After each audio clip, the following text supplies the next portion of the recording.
The Maine Yarn Cruise is running for its 9th year this year, my 7th year, and I'm going to be once again participating. So usually on July 1st, when the Yarn Cruise starts, I will run around. I'll do 5 or 6 yarn stores, starting with Mother of Pearl Yarn, including Rosemary's, hopping down to York to see the yarn seller, and then swinging through Portland to see if there's any parking for that store. This year I'm waiting a day so that I can have a 4-day weekend, and I'm going to do the 2nd and the 3rd instead of the 1st this year. But that means that on the 2nd I'm going to hit 4 or 5 stores, and then on the 3rd I'm going to also hit 4 or 5 stores, so I think we're going to get off to a strong start. If you're unfamiliar with the Yarn Cruise, it is a yarn store crawl through the state of Maine. This year there are 26 participating stores, and every store that you go to has bags on sale. So you go to your first store, you pick up a bag. That bag will have a code so that you can register on the website. And then every store that you visit after that will have a code that you enter on the website to show that you've been there. Every store you visit will have a monthly drawing, and they'll enter you into that monthly drawing, and they'll also enter you into a grand prize drawing for the end of the cruise. And if you hit all of the stores, they enter you into a grand prize drawing for gift cards at the end of the year. And I think there are 2 winners. One will get a $400 gift card, one will get a $200 gift card. So it's really fun. And of course, they do have activities in addition to just driving around and buying a bunch of yarn. They have a knit along, and it looks like this year Aranine Designs, who's done the previous knitting patterns, is coming back with another shawl. So I won't be knitting because I am very slow at knitting, and I need to, finish the project by the end of the yarn crawl, which is October 12th. And I'm going to be participating in the crochet along this year. So I think last year is when they added the crochet along. And they had like a flowery granny square bag, which really isn't my style, so I chose not to participate. This year, the crochet along is a little bit more flexible. It's going to be a cowl, and they have a pattern available for beginners. And then they have a pattern available for intermediate crocheters. And then they have a more advanced method where you can kind of pick and choose which features or aspects, stylistic choices you want in your cowl. So as long as it's made with yarn from the Yarn Cruise and it uses some of the special stitches from their stitch guidelines or their stitch dictionary, it will be eligible for entry in their crochet along contest. I do have to reach out though. I'm not sure if they're holding off the signups until August, which is when the actual crochet and knit along start, or if for whatever reason the sign up form closed early, but I'm going to reach out and see if that's something they can fix or if that's working as intended. So it has been nice to watch it grow, and this year I'm looking forward to a few new stores. So on day 1, I'm going to be going to Wild Pines Yarn Shop, which is where I used to go for the open create space. I haven't had time lately to go back, so I'm very eager to go visit and pick up my bag there. Then I'll be hitting Yard Goods and not Knitwit, Happy Knits in Skowhegan. And we're also going to hit Pins and Needles. And I have permission from everyone to take video and potentially photo in the store, so we'll have a little bit of a walkthrough of the stores for the next vlogs. And then I've got 4 more on Friday that I'm going to visit, but I can't think of the names right now. I haven't looked that far ahead. It's a fun event to do. I love driving, so I love just, checking out my car the weekend before, making sure it's ready to go, and then just packing, a small lunch bag with maybe a sandwich or 2, some drinks, and then just kind of driving around. One year I went to a national park in between going to the yarn stores and just kind of hung out, did a walk on a few of the trails. It wasn't a national park, it was a state park. National park would be a little bit more out of the way. It has been nice. 2 years ago, they switched to digital tracking instead of the paper passports that they used to have. And I still have most of the paper passports that I received, and I do enjoy the new format. It's a lot more user-friendly. The only downside is some of the locations have spotty Wi-Fi, and we are in Maine, so we also have spotty data. So sometimes it just kind of combines so that you try to put your code in and the internet and the wireless just isn't working that great. One thing that I really appreciate when you go from store to store is, of course, at the first store you pick up your bag, and your bag will have a lot of goodies from the store you pick it up at. And it will also have the discount codes for the patterns for the crochet and the knit along, as well as, some other codes for sponsors that want to get you to buy their patterns. And some will have coupons for free patterns. I think Bernat gave out free pattern codes a couple years ago where you could pick 2 patterns from their website for free.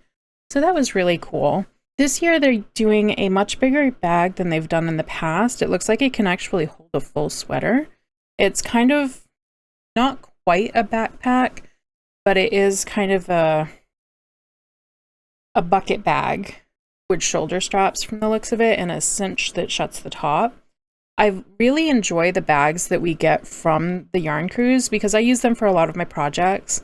Some are smaller, but I think over the years they've gradually been getting a little bit bigger. So this year I am very happy that I'll be able to put my Ace cardigan into one of these bags because after a year it is still not complete and I'm just kind of meandering my way through the assembly process. I'm actually currently using my bag from the 4th annual Yarn Cruise, and I'm using that for another poncho sweater shrug type thing that I'm making. And I forgot how much I liked it. There was one year they had a bag that had an adjustable strap, and it didn't really sit well because it would pull up the bottom, and I wasn't a huge fan, so I am glad that they're going to a bag that looks like it's a little bit sturdier and will be able to stand up on its own once it's full. But I don't know if it's formerly local yarn store, but Yard Goods used to be my store. It's the yarn store that I go to most often because it is closest to me. There's one that's a little bit closer right now, but they don't have quite the selection that Yard Good has. But Yard Good was always really fun because they would have their fun little word search puzzles that you could send back for a gift card if you won. And then they had pattern books that they were giving out one year. So I actually have some sock patterns and some sweater patterns from that, which was really cool. So every store you go to, when you check in, they have some neat little treats that they can give you to add to your collection of treats that you've gotten from all the yarn stores. So like I said, I'll be going on to the Yarn Cruise on Thursday, July 2nd, and I'll be hitting up those 4 stores initially. I might hit the Maine Alpaca Experience, but I'm not completely sure. I know that I'm going to spend a little bit of time at Wild Pines and Yard Goods because those are my home bases for the most part. And I want to make sure that I can hit as many places as possible despite, lingering in a few places. And what I'm planning on doing, I have been messaging the yarn stores that I'm visiting in advance to get permission to film or take photos inside. And I do want to, show off these places that I'm going because I do think that all of the participating yarn stores have always been very kind in the past. They've been very charitable giving.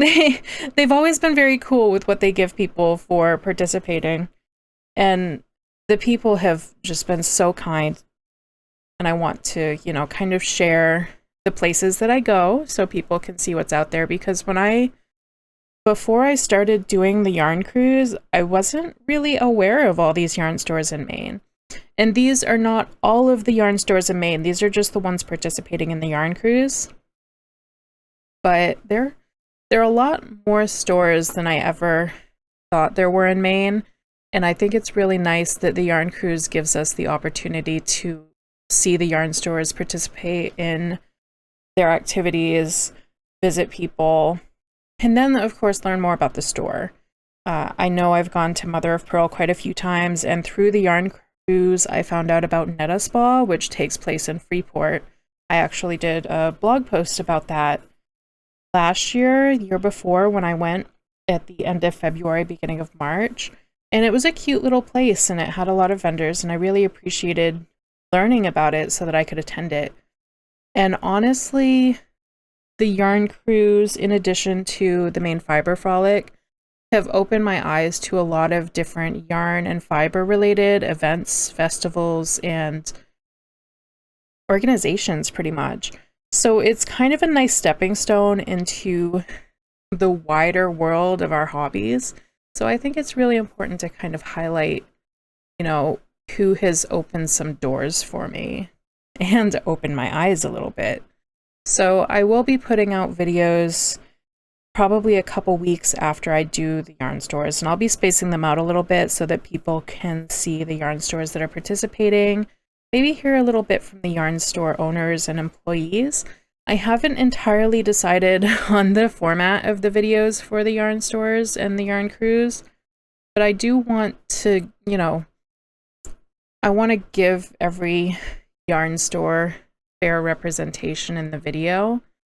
And I don't want to just say, oh, this is a yarn store and these are all the yarns and look at all this pretty yarn and okay, next one. So we're still figuring out the format, but I do hope that people will hang out. And I have some exciting pattern designs that are coming up. So I'll come back a little bit later with some news on what I'm going to be working on there. But for now, I just wanted to give you a rundown of the Yarn Cruise. I'm going to edit this down so it's not quite as long as it is right now. And hopefully we'll be seeing you in maybe a week for just a general vibes, what's going on the channel, what's going on in real life vlog. And then a week or two after that, we'll start diving into the Yarn Cruise and what we've been doing there. So if you stuck it out this long, thank you once again. And hopefully I'll run into some of you on the Yarn Cruise. So thank you and have a wonderful day. Bye.